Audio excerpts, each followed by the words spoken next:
Cordial saludo, apreciada tutora y compañeros. Mi nombre es Erika Viviana Burgos Peña. Actualmente me encuentro en el programa de Psicología, Escuela de Ciencias Sociales, Artes y Humanidades, de la Universidad Nacional Abierta y a Distancia. CCA, Zona Centro-Sur de Pasto. En este momento me encuentro realizando la tarea de la materia Procesos Cognitivos, Memoria versus Percepción. Hago parte del programa 386 y mi tutora Aida Viviana Tello García. En este momento daremos una breve definición de lo que es la memoria. Es el proceso por el cual la información que adquirimos se convierte en conocimiento, que guardamos para utilizarlo posteriormente cuando sea necesario. Es la capacidad que nos permite recordar hechos, ideas, sensaciones, elecciones entre conceptos y todo tipo de estímulo que nos ocurrieron en el pasado. Teniendo en cuenta, como lo señala Tulvin, la memoria es definida como la capacidad de los organismos de adquirir, retener y utilizar el conocimiento. Así, la memoria participa de todo ingreso de la información, sea este deliberado o completamente involuntario. La memoria, como forma de experiencia, permite el registro de lo que el ser humano recibe, almacena o conserva la información y evoca o recupera la huella de la memoria. Su importancia radica en que nos permite adquirir conocimiento del pasado y de ciertos aspectos de los hechos presentes. Podemos observar algunas áreas cerebrales implicadas en la memoria, como son los ganglios basales, en donde se enfoca el aprendizaje y el estímulo-respuesta. Los ganglios basales son un conjunto de núcleos, grupos de neuronas subcorticales en el cerebro que se localizan en las profundidades de la corteza cerebral. Los ganglios basales se encargan de procesar información del movimiento y ajustar la actividad de los circuitos cerebrales, que determinan la mejor respuesta posible en una situación dada. Por ejemplo, usar las manos para atrapar una pelota, o en este caso usar los pies para correr. Por lo tanto, juegan un papel importante en la planificación de las acciones que se requiere para lograr su objetivo particular, su correcta ejecución y el aprendizaje de nuevas acciones en situaciones novedosas. Podemos observar el lóbulo parietal, que se encuentra en esta imagen y que es la memoria de corto plazo. Es la parte del cerebro, es una zona de la corteza cerebral que queda ubicada justo por detrás del lóbulo frontal. Ambos lóbulos quedan separados por el llamado surco central, es decir, que en el lóbulo parietal desembocan tantos procesos perceptivos como la regulación de los estados de ánimo. También podemos observar la corteza prefrontal, donde se ubica en esta parte, y que es la memoria de trabajo, metamemoria. La localización del cerebro en el cerebro se encuentra situada en la parte del cerebro más cercana casi al rostro. Se trata de una área cerebral de gran tamaño con una gran importancia a la hora de explicar el control conductual, la personalidad e incluso las capacidades cognitivas. También podemos observar la amígdala aquí. Consolidación, materia emocional.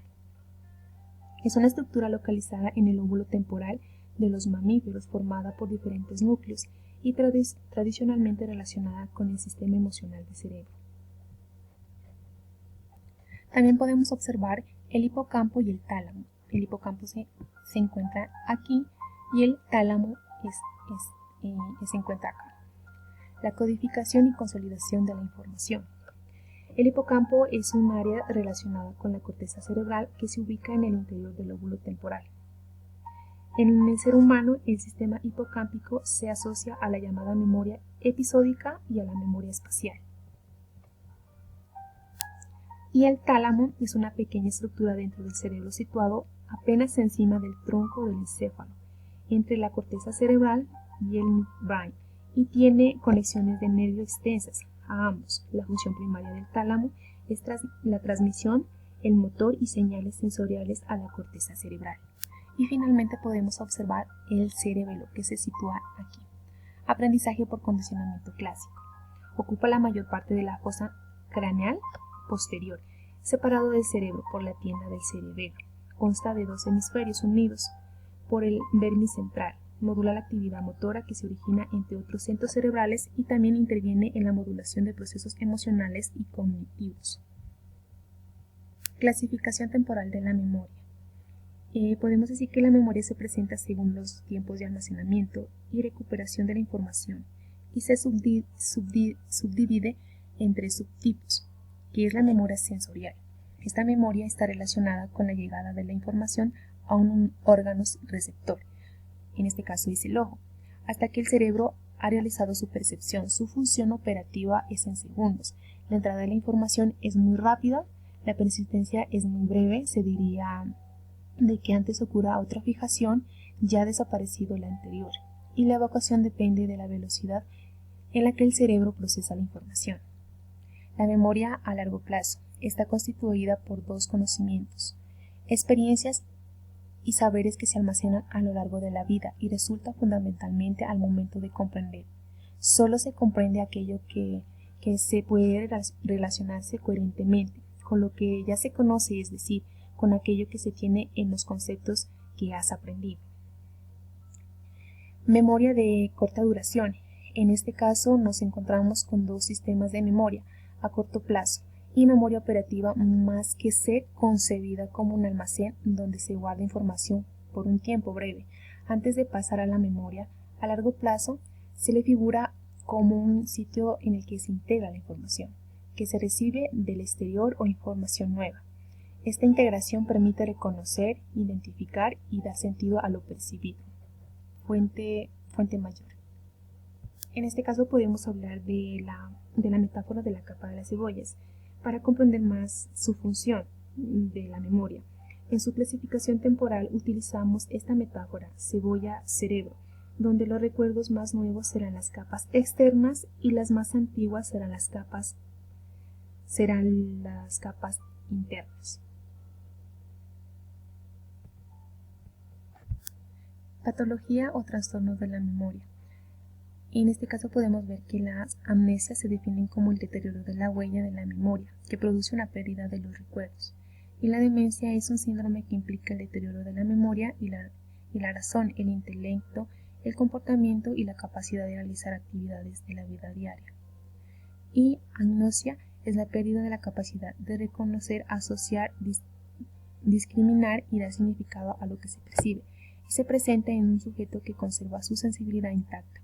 Por esa vía hay tres tipos de agnosias, como son la visual, la auditiva y la táctil. En este momento seguimos con el concepto de percepción.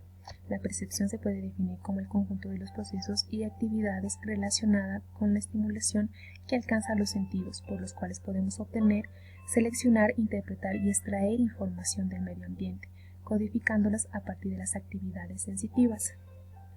Inicialmente el humano cuenta con funciones básicas de la modalidad sensorial, ingresa y se procesan estímulos, dejando un registro de memoria que van tomando significado luego del procesamiento cognitivo. La percepción incluye el interpretar y procesar un estímulo. Podemos dar un claro ejemplo que el niño toca algo caliente y queda en su memoria la sensación desagradable. Se produce el aprendizaje en base a esa experiencia. Según Ballesteros, señala que la percepción es el proceso psicológico mediante el cual el individuo interpreta y le da sentido a la información que le llega a través de las distintas modalidades sensoriales en forma de energía, como son la visión, audición, tacto, gusto, olfato. De todas las modalidades sensoriales, la más estudiada ha sido la visión. Con solo abrir los ojos, los seres humanos captamos sin apenas esfuerzo aparentemente objetos y escenas sumamente complejas, como lo podemos observar en la imagen. Al lado derecho está la persona que va a observar un número 9, y a la izquierda la persona va a observar un número 6. Tipologías de la percepción. Existen diferentes tipos de la percepción, entre ellas se encuentra la percepción visual, es la capacidad de interpretar la información que la luz del espectro visible hace llegar a nuestros ojos. La percepción auditiva. Este se relaciona con los sonidos. La percepción táctil es concerniente a los sentidos de la piel. La percepción gustativa, el ser humano percibe las sustancias a través del paladar. Y la percepción olfativa se relaciona con los olores, aromas y hedores. Un ejemplo de la percepción visual podemos observar la imagen de Ballesteros Jiménez, donde se pueden ver dos figuras reversibles, a la izquierda la conocida figura de la suegra y la nuera y a la derecha la rata y el viejo. Observe cómo las percepciones de la suegra y la vieja se van alterando al mismo tiempo que ocurre con la rata y el viejo. Trastornos de la percepción cualitativos, distorsiones perceptivas. Los trastornos de la percepción más comunes son las ilusiones y alucinaciones. También tienden a clasificarse en tres distintivas variables, según el grado de complejidad, el contenido que albergan y la modalidad sensorial con la que se presenta. Ilusiones, percepción distorsionada de un estímulo distinta a la que tendríamos si solo se tuviese en cuenta la configuración física y formal del estímulo. Y las alucinaciones, una experiencia similar a la percepción, ocurre en ausencia del estímulo apropiado. La percepción sin objeto, fuerza e impacto como las correspondientes a una percepción real o corporeidad, y se da en tales casos como la esquizofrenia, depresión y síntomas psicóticos. Trastornos cuantitativos, hiper o hipoestesías. Hiperestesías y percepción de estímulos con mayor intensidad, número y rapidez. Causas probables: las drogas estimulantes y las migrañas. La hipoestesía, percepción con menor intensidad, número y rapidez. Causas probables: la depresión, la intoxicación, diabetes, accidentes cardiovasculares y tumores en el sistema nervioso central. Podemos observar las estructuras e incluso también las áreas cerebrales implicadas en el proceso cognitivo. En este caso se podría dar el lóbulo frontal, donde se puede mirar el movimiento, la concentración, la resolución de problemas, pensamiento, comportamiento y personalidad. Podemos observar el lóbulo parietal, donde se centra la atención, la percepción, la conciencia corporal y las sensaciones. Y podemos observar el lóbulo occipital, donde se centra la visión y la percepción. El lóbulo temporal, en donde podemos ver que se centra el lenguaje y la memoria. Muchas gracias por su atención.